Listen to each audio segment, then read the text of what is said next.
நான் கமிஷனர் ஆன பின்னாடி பல்வேறு தரப்பினர் குறிப்பாக வந்து இந்த டிஜிட்டல் அரெஸ்ட்ல வந்து வயதான சீனியர் சிட்டிசன்ஸ் வந்து மாட்டிக்கிட்டு அவங்க படுற அவஸ்தை வந்து சொல்லி மாளாதுங்க. ஒரு சில இடத்துல வந்து பாத்தீங்கன்னா நான் ஒரு சில கேசஸை I have bestowed my personal attention. அங்கங்க போ, டெல்லி போ, அங்க போ, இங்க போ, இது பண்ணா கூட 1 கோடி 1.5 கோடி லாஸ் ஆனா கூட எங்கனால வந்து ரெக்கவர் பண்ண முடிஞ்சது. ஒரு 15 லட்சம் 20 லட்சம் அது கிடைச்சாவே பெரிய விஷயங்கிற மாதிரி அந்த வயது முதிர்ந்தவர்கள் வந்து அவ்வளவு வேதனைப்படுவாங்க.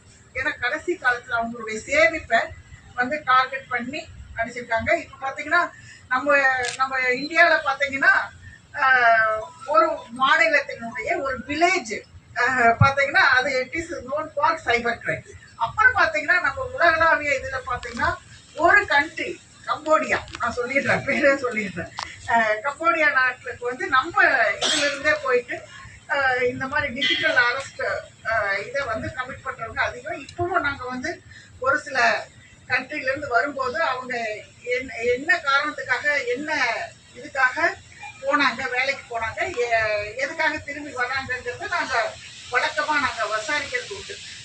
அது போக பாத்தீங்கன்னா அந்த டிஜிட்டல் ஃப்ராட்ஸ் வந்து அதனுடைய பரிணாமங்களை தான் நான் இப்போதான் நான் நினைச்சிட்டு இருந்தேன்.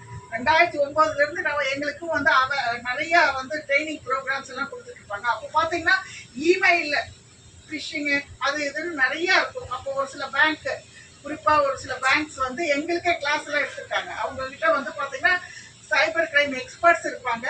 அப்போ வந்து எங்களுக்கு எடுத்துட்டு இருந்தாங்க. அப்புறம் நாங்களே எங்களையே வந்து நிறைய ட்ரைனிங் எல்லாம் அனுப்புவாங்க. நேஷனல் போலீஸ் அகாடமி, டிஎன்பிஏ அங்கங்க எங்களை அனுப்பி சைபர் செக்யூரிட்டி சம்பந்தமா சைபர் கிரைம் கேசஸ் சம்பந்தமா எங்களுக்கே ட்ரைனிங் கொடுத்துருக்காங்க. இப்ப பாத்தீங்கன்னா இப்ப வந்து நினைத்து பார்க்க முடியாத அளவுக்கு அது வந்து டெவலப் ஆயிடுச்சு. டெக்னாலஜி டெவலப் ஆகாத இந்த கிரைமும் டெவலப் ஆயிட்டு இருக்கு, சைபர் கிரைமும். அதே நேரத்தில் கேவிபி அஃபீஷியல்ஸு, பேங்க் அஃபீஷியல்ஸையும் நான் பாராட்ட விரும்புகிறேன். இந்த இனிஷியேட்டிவை வந்து பட்டி தொட்டி எல்லாம் கொண்டு போய் ஃபஸ்ட்டு திருச்சி டிஸ்ட்ரிக்டில் ஆரம்பிச்சிருக்கிறாங்க. இது வந்து மற்ற இடத்துலையும் வந்து படிப்படியாக பண்ண போகிறாங்க. பேன் இந்தியா லெவலில் முன்னெடுக்க போகிறாங்க. ஆகவே என்னுடைய பாராட்டுகளையும் வாழ்த்துக்களையும்